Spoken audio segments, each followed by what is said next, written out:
Hi,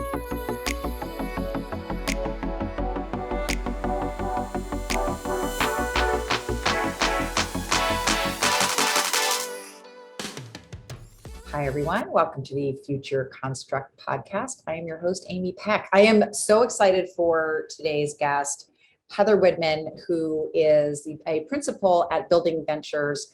But I also like what you put on your LinkedIn profile, which is investing in a better built world. That's fantastic. Thank you. Thank you, Amy. I'm so happy to be here. Thanks for having me.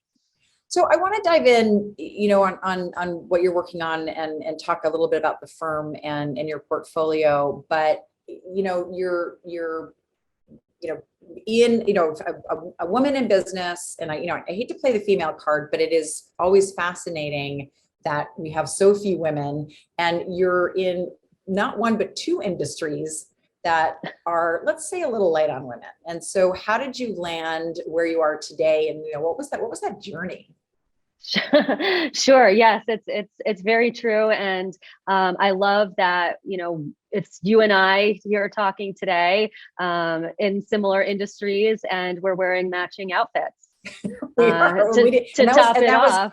Not even, it was just pure coincidence. So really showing our support for one another in many ways here. But we like to quote Steve Jobs, not just because of our black turtlenecks here, but in his famous saying, I'm paraphrasing, but you can only connect the dots looking backward. So if I weave together a story that sounds coherent as to how I ended up here, it's only because I'm doing it from from the future looking back, and not that much of this was planned. But I'll start from closer to present day. I came from, before joining Building Ventures and switching to the financial side of things, the venture side of things, I came from startups myself. More generalist background, working at several different software startups. And my background was really in product and marketing. So I had, a big focus on go-to-market, and most importantly, the customer, sort of everything. If there is a thread throughout my career, it's been, roles that have been very customer-centric and customer-focused. Some might say customer obsessed. And and actually that is sort of what appealed to the co-founders, my GPs at Building Ventures, Jesse Devitt and Travis Connors, when they recruited me to join the team. And we can definitely talk about this more later, but so many of the teams we work with are, challenged with complex go-to-market in our industries. And, it's a skill set that I love to be able to continue to bring to bear to help our teams. And also, I think in evaluating opportunities, it's really important to understand how teams are thinking about it, albeit, they may not have go-to-market fully fleshed out yet. But being able to screen for that customer centricity and obsession was one of the things, that I think led me to this career that's less obvious, I think, when folks are thinking about a career in venture. But the truth of the matter is at those startups that I had worked at most recently, the common thread was an investor by the name of Travis Connors. So one of our GPs here at Building Ventures. Travis, over time, became a mentor and a friend of mine, an advisor, and that was, my entry point into venture. And to be quite honest, I hadn't really thought in the moment when he approached me with this opportunity, I hadn't thought that my time to kind of make this switch was at that distinct moment in time. I really thought maybe a few years down the road that would be something I would consider, but maybe I needed to move, found my own thing first, or so the opportunity really just presented itself, and I left. And I think that is a critical thing when we're talking about women and underrepresented folks in both venture and our industry. It does take allyship from those who, have maybe fit, the earlier patterns, to step up and recognize talent and surround themselves with diverse talent to choose from. So that's certainly, a first principle here that we're trying to do even more in that regard, beyond just hiring me at Building Ventures, but with both our teams and as we grow our team in the future.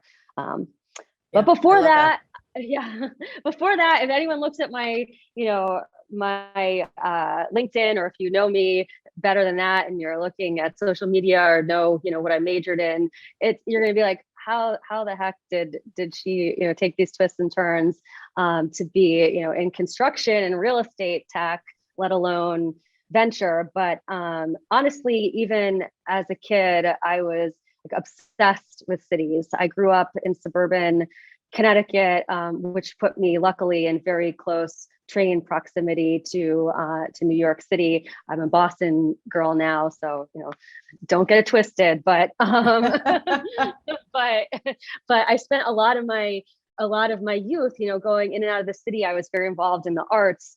And even then, I would look around and be, very fascinated and obsessed with this kind of mix of glass and steel and, old brownstones and, the vibrancy of cities and all that they had to offer, and the diversity that it fostered. And over time, really coming to understand and think and be somewhat obsessed with how our cities and our buildings really impact the betterment of humanity, or the opposite. And the impact that our buildings have on our outcomes in life and the disparities that we see. So it really was this opportunity joining Building Ventures to merge, something that had been just kind of a passion on the side for me with my actual work life. So pretty much I lucked out. I love that. And it's funny, we're getting more and more touch points because I went to boarding school outside of Boston. I too spent a lot of time in Connecticut. I'm from New York, but I've done that Metro North train ride. And, and it's interesting how it goes from as you leave Connecticut and then you go through, Westchester County, and it just gets more and more and more and more urban. And then, then you kind of go underground after 125th Street. So no, I know it well, and I know how it never gets old. I was just saying, as you're describing it, I'm getting chills. Like, it's the first time I'm taking the train ride again, because I can see it so perfectly. So yeah, twinsies again. I think, when you talk about your career path, it's interesting because I do think that many people have that same, you don't necessarily have a plan, but you're driven by what's in front of you at the moment. And I almost think that, especially now, having that fluidity and being able to just take each opportunity as it comes. And it's scarier, I think, for people, but I think you end up, doing things that kind of push you a little bit and enrich you. So Sure. Your career makes total sense to me. Well, and not to get too philosophical, but I mean, honestly, the more I love to plan, I try to plan. It's just, it's just a fallacy, though. We can think we're planning it all out. It's never going to end that way. So we might as well embrace that that life's going to throw us curveballs and be flexible and ready to, seize the opportunities, as you say.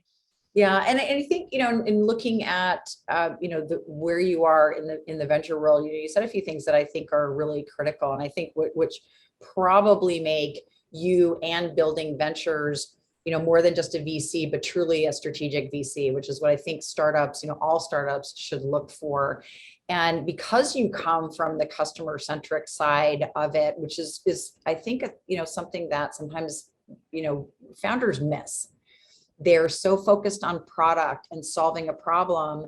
And if they don't kind of understand that customer piece or the go-to-market piece, it doesn't matter how great the product is. And so I'd love to hear, just how you work with some of your companies and some of the portfolio companies, feel free to name drop. And I know you can't, play favorites, but we'll assume you love, all your children equally. But, I'd love to hear about a few of them. Yeah, sure. Yeah, so a lot we can cover in them.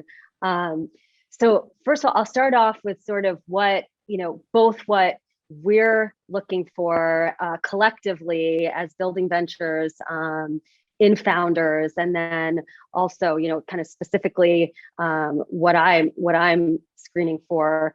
And then we can talk about some of the amazing folks who exemplify those things for sure, which could take us, the whole podcast, because I love to brag about them all. But, we say that we as a team are seeking, a startup with transformational impact. We're not just, that's why we don't kind of focus on the transactional side of like the real estate part of investing. We really want things that are going to, change the world and for the better.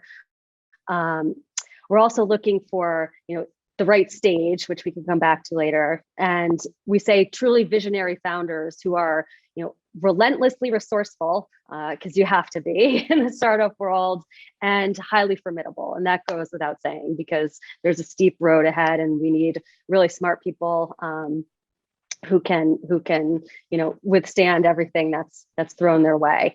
But, personally, I've given part of it away already. Is, I'm screening to understand how well do you know your customer at this moment in time, whether you're still, we're at that kind of seed Series A line. So you likely already have a product underway, even if it's an MVP. But, you said from the product perspective, of course, you need to imbue what you're building with your customer to solve the problem. And that should go without saying. But also, how are you thinking? I'm looking for how are you thinking about pricing? That pricing model may change, but are you thinking about your costs when you're building that pricing model? Or are you thinking about your customer and how they operate and what's their willingness to pay? And, what are their budgetary cycles like? And just seeing how, founders are thinking about these things, whether or not they have them fully fleshed out already or not, I think it is very telling.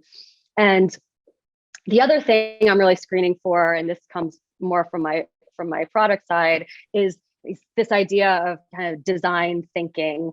And again, not just on the product, not just on the feature prioritization and the roadmap, but one thing I think that's often very telling to me is how you're designing your team and the broader like fabric of your culture. And if a founder is giving that level of thought, especially Amy, everything, you teed up at the beginning, like, are you thinking about diversity on your team? Because we know the facts show us that a diverse team is a stronger team. And how are you building that into the fabric of your design of your organization for future growth and immediate impact? Those are always kind of two things that, for me, separate out, the kind of creme de la creme from a lot of otherwise great potential solutions. So let's I'll pause there. Yeah, no, because I actually now I want to get into the children. We want to talk about these companies, but we are just going to take a momentary break to hear from our sponsors, and we'll be right back to hear about some of your amazing portfolio companies. Great.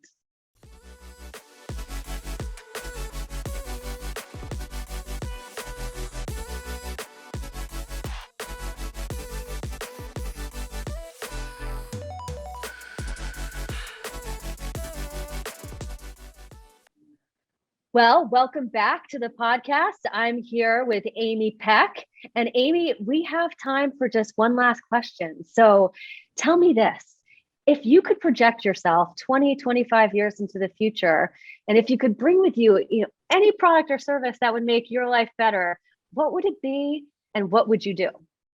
Well, Heather, I'm so glad that you asked this question, because I do think about this a lot.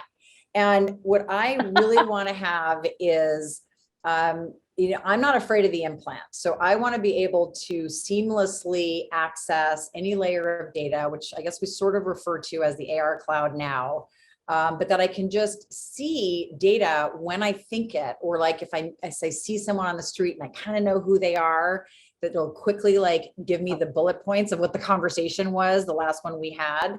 So that it's, but that it's like, I don't have to ask for it, right? It just sort of knows what I'm thinking and it gives me that information. So that's really what I want. That's brilliant. Hopefully we'll get there. Just give me their names and that would be I know. I I can't, like, I feel so bad, or like their LinkedIn profile, right? That's sort of floating next to them because I feel so bad. I feel like such a jerk when I don't remember someone. But like at a conference, I might meet, I don't know, 1,000 people. Like if you went to a pitch competition with 50 founders, would you be able to remember all of their names? No. So. No. And we are back, and let's dive right into some of the portfolio companies, because I know you're dying to talk about them and I'm dying to hear about them. Yes, completely. I love bragging about our portfolio. And actually, we just completed investing out of our first fund, which ended up being 16 investments. So I have a lot of children to talk about there. And we also just made our inaugural investment out of Fund One. So I want to give my first shout out to our first investment out of Fund Two, which is in an amazing company called Animated Insights, which they are a digital twin, really an operating system for buildings. And what really stood out amongst the team there, not just their incredible depth of experience in both entrepreneurship and the controls industries, which sometimes you don't have that mix of experience. But really was the way that they were attacking the problem. So going back to this idea of leading with the problem you're trying to solve and customer centricity, they completely understand the operational use cases of a digital twin and how it really can make an impact in the day-to-day operations of and workflows of chief engineers and facilities managers, and that really look at categories of technologies that really stood out to us, and really leading with those workflows first. And since we were talking about New York City, it's the perfect one to mention first, because they didn't start out going after an easy building with, I have to say, for Amy's sake, with a great BIM that they could just plug into and create the 3D rendering. No, they started with like the Chrysler building, one of the oldest buildings in New York, where they're like, pulling together, PDFs to create the 3D model, and so I love a team that starts with a big challenge.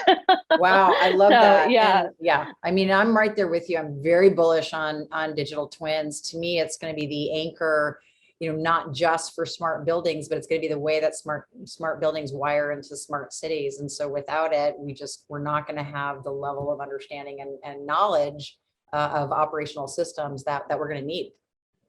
100%.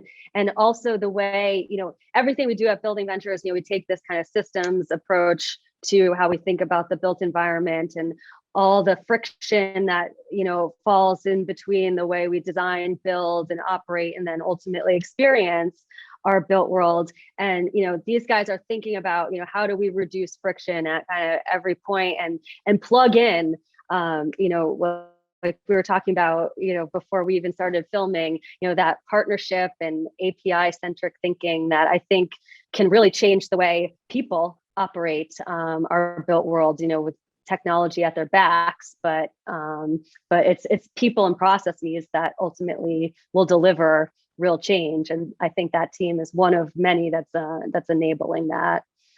That's fantastic. And I know you are particularly, passionate about sustainability. And I know that's, drives some of the way you look at your investments. So what are some of the companies that are working to solve that, both, with new buildings, but retroactively?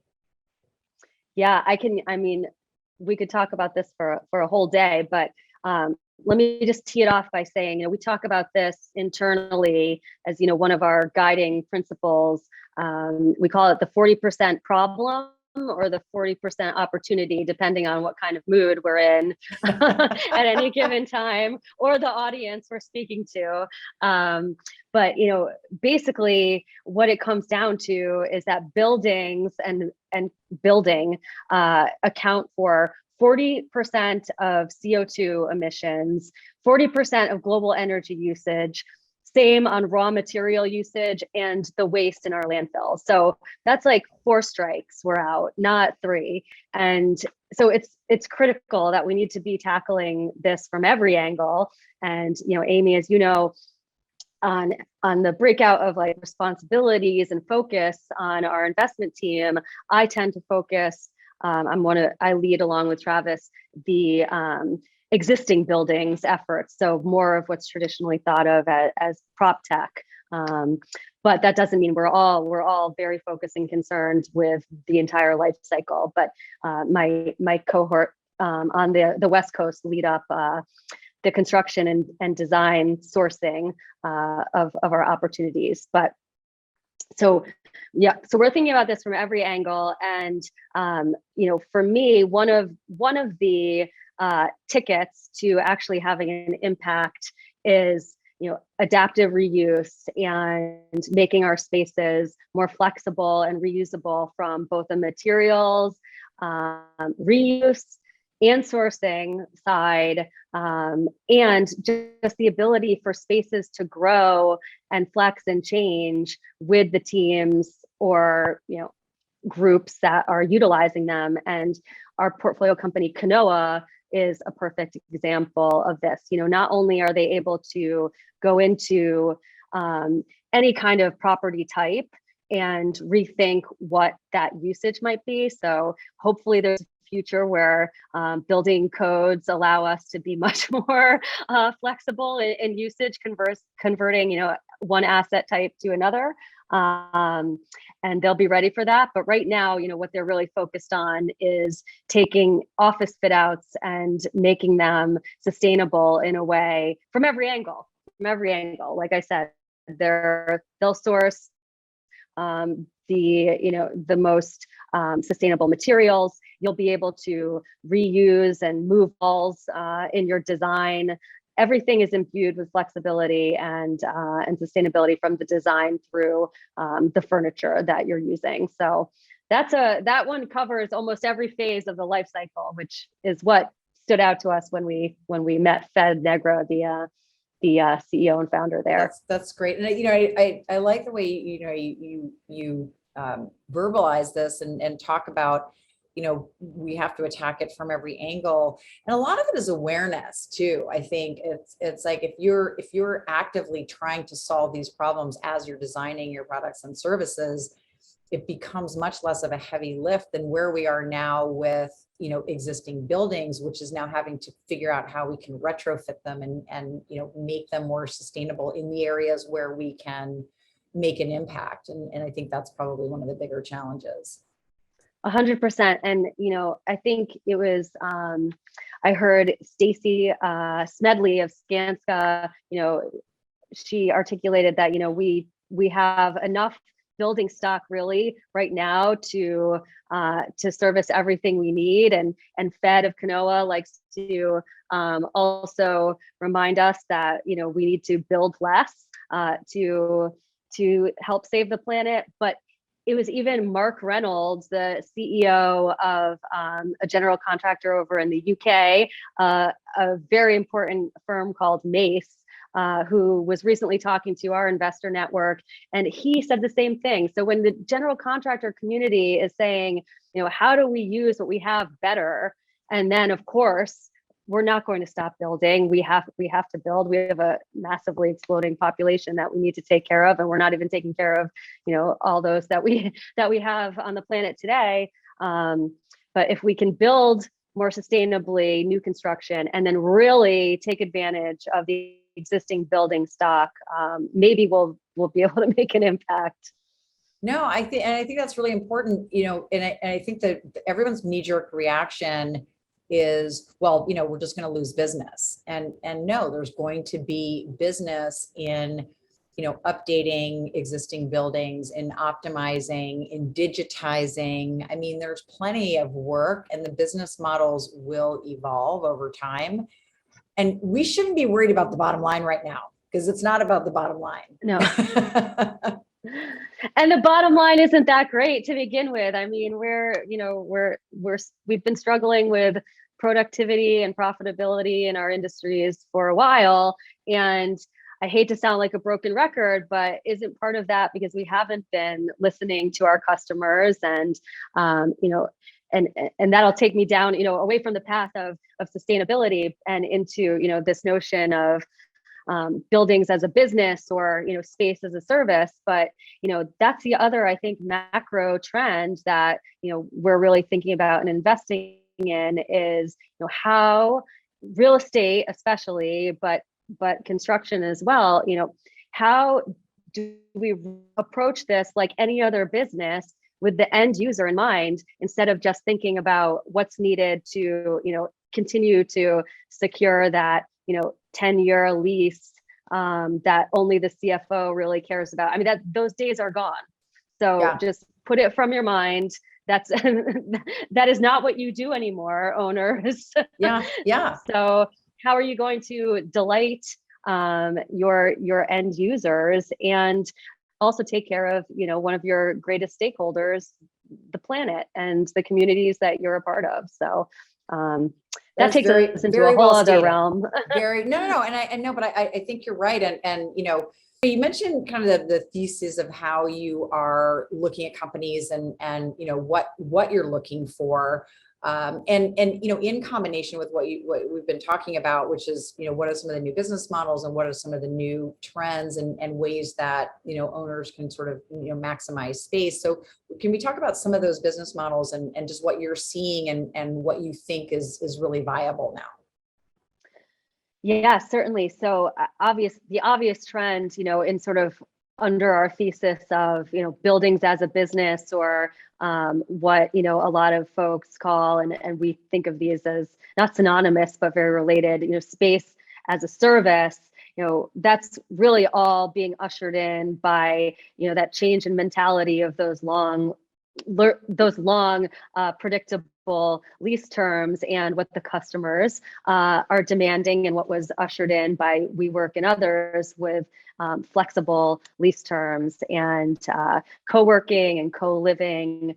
And that we felt like that was one of the first chips to fall, to really force owners to take a step back and think about these traditional ways of how they've been operating. So when we think about this thesis, we say kind of the old way is, obviously, my building is a financial asset, and therefore, who am I beholden to? Well, I'm a REIT, my investors, but also, the customer I'm serving is, the CFO, or whoever is taking out, the checkbook and signing that long-term lease. And what are the features that I have to deliver? Well, besides, the most basic of amenities, is location, because everyone is going to commute to a single centrally located city-based location. And so what do I have to worry about? Well, we all know, because of the kerfuffle,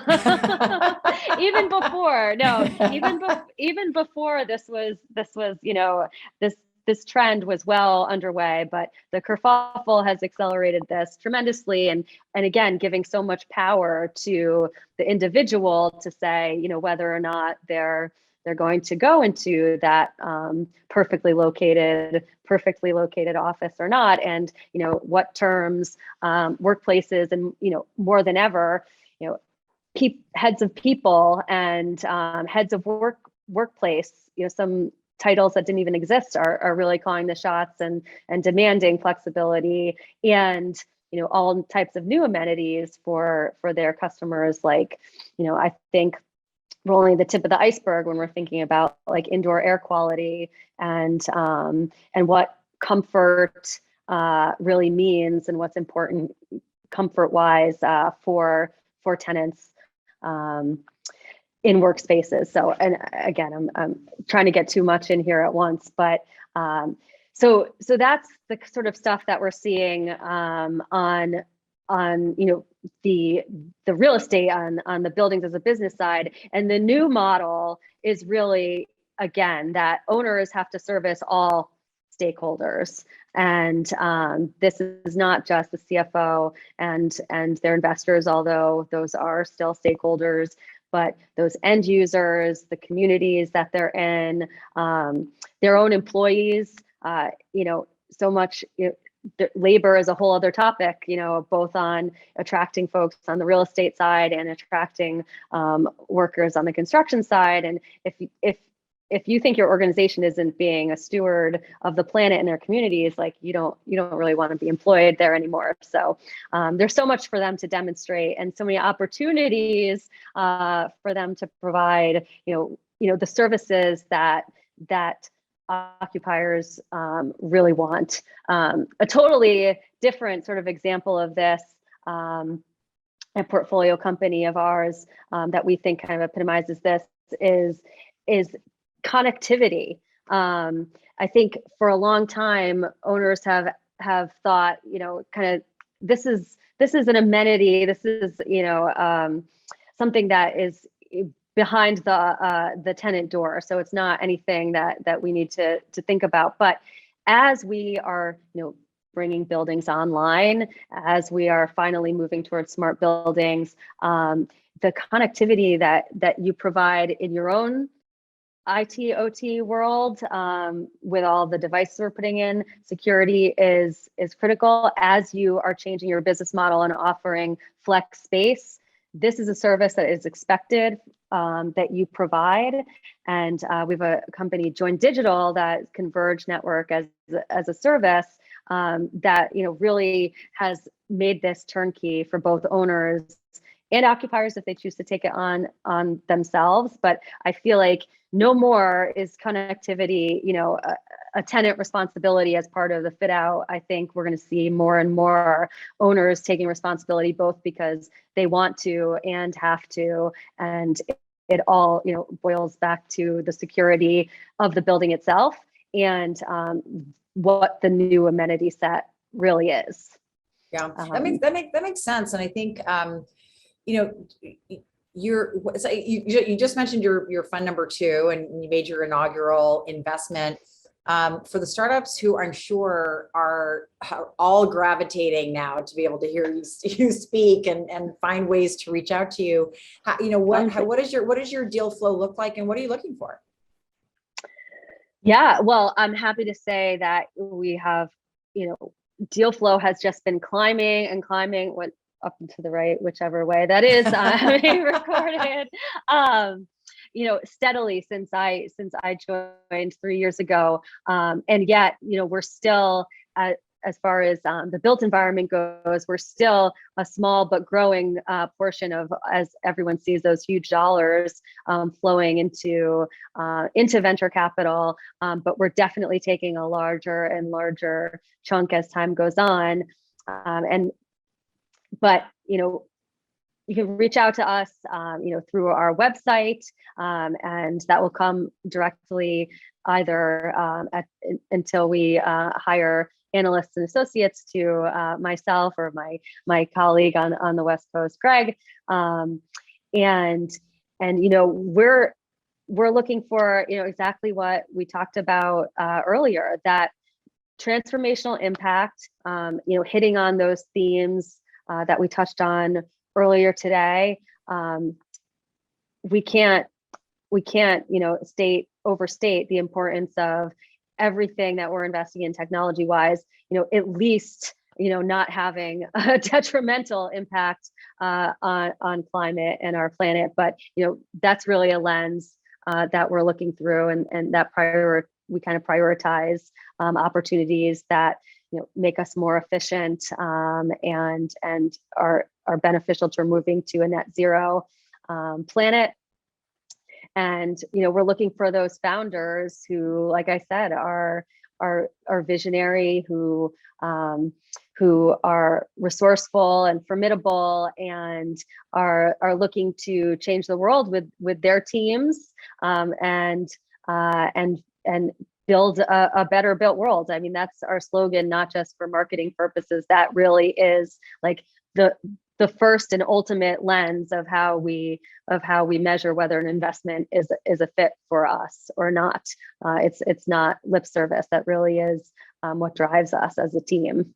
Yeah, and I can say, just listening to you and working with a lot of startups and a lot of VCs, in my line of work, that having a VC like you who really understands customer and then really has an ethos behind it. I think everyone should be reaching out to you guys, and if they're really doing something great, you are really going to be, like I said, more of a strategic partner than just writing checks. And I think that is critically important now, especially since there are such lofty goals and there are so many boxes that need to be ticked to that really make a great company that truly, it's the Silicon Valley joke, but that are really making the world a better place. And I think you guys are doing that. And so I applaud your work.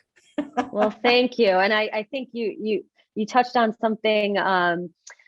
My co-founder, Jesse Devitt, says all the time that, we really are, as an industry, a combined industry, at this unique moment in time where we have the opportunity to step up and make a huge impact on people and the planet. And we feel, every day, we're lucky to be surrounded by all these amazing entrepreneurs, and I wish we could invest in them all, but we can't. We're limited in our resources, but you feel the passion, the excitement, and truly the drive right now. You feel it accelerating, and you hate to say anything good comes from this kerfuffle, but I think it really lit a fire under all of our collective asses. You can say that. You can say that. I can swear. Okay, great. I've been holding back because I'm very nice, but I do swear a lot. Me too. Yeah, I'm a big swearer, so I'm okay. I'm okay with it. But lit a fire under our collective asses to sort it out and accelerate and change. And I think we're going to look backward from the future and see this as being a real inflection point, and that's another thing that's very critical to how we're assessing, even beyond founders, solutions. So much is dependent on that moment in time. Why is now the moment where we can actually find traction with a solution? And sometimes that's because a technology has come to the right age. Sometimes it's because a technology has been broadly adopted, think mobile phones enabling the rise of car sharing. We couldn't have embraced that opportunity did we not all have that device in our hands. And I think something that's very important, but we don't like to talk about, is regulation. I have all the faith in the world that many owners are going to choose to adopt technology and implement amazing sustainability practices because it's in the goodness of their heart. Some of them are in need of regulation. Yes, yes. Some need a bigger push, local law 97 to make that happen. Whether it's because it's just not easy for them or because they really need the stick. But the most interesting inflection point, and this is what I think is upon us right now, is this change in belief system. And I really, we have wonderful investors from across that system that is the built environment. And we just hear from them all the time. I mentioned Mark Reynolds from Mace. These leaders have changed their belief. They're like, we do have a responsibility to be more sustainable. We do have a responsibility to have safer job sites. We do have a responsibility ability to delight our customers and be better stewards of our communities, and you feel it from every angle. So that makes every day very exciting. That's great. We're going to have to get more of those people on our show to put that message out there. So thank you for bringing that up and naming some names, because we're going to be calling. I can recommend more than a few who I think would love to talk to you and can go much deeper into the things that I keep at a high level, but the ones that teach me. Good. No, I'm all for it. And I think the message is important. And I think we do have to kind of draw a hard line in the sand. And like you said, I think there are those who recognize the importance of looking at how we, more responsibly about how we do things. And then there are others who are going to need a much bigger flame to make them do it. So, but at least we have the opportunity, to leverage media to kind of get the message out there. So we're happy to do that. This brings us to the last question that I ask everyone, which is, if you could project yourself 20, 25 years in the future, and you could bring with you any product or service that just, made you happy or in some way made your life better, what would it be and what would it do? All right. Wow. Am I allowed to pick two? Yeah. You can pick as many as you want, because we're grown-ups. All right. Well, love the opportunity to occasionally break a rule. So I think my first choice, and this is because I'll say, my partner Travis likes to say that I over-index on efficiency. To put it nicely. I have to, and also my geekiness of what I love to watch growing up, but I have to choose a teleportation device as one of them. So, the old Star Trek transporter, beam me up, Amy, sort of thing, because love that. I mean, just the ability to get from one place to another immediately would be absolutely amazing. And then I could travel a lot more. Yeah. So I think that would be incredible, although probably impossible to ever exist. But I mean, smarter people I think we might say. I have faith that technology will solve all of these for us. Okay, Great, what's number two? So the other one is the other side of me. So you'll see my polarities play out here. But so transporter for efficiency. But on the creative side, I've been having, and I think I've heard other people say this has been happening during the kerfuffle for them too. I've been having like really crazy dreams lately, and it's made me think like, and I know that there are people that are studying this and working on this and have been for a long time, but I want to record my damn dreams and, like, for better or worse, like, be able to watch them back or read them back, because I know I have good ideas, like actual practical good ideas sometimes. Some stuff is just insane. It could make like a really insane HBO special or series. I like that. And some of it is like, wow, that really taught me something like dark and scary about myself. Yeah. No, how did I even come up with that? That's a great idea, because I see that it's not necessarily kind of related to anything obvious, but that it's the subtext and because it comes from the subconscious. So I'm right there with you. I like that idea. So I'm gonna vote, founders who are out there that have, that same dream, like you need to get working on that now, so we can deliver that, in the next 15, 20 years. Well, we might regret it. No, I think it will be fun. But we absolutely have to come back, because I think we have like 20 more hours of programming we could actually do. And it's been such a pleasure speaking with you today. And thank you so much for joining. Thank you so much. The pleasure's all mine. Thank you.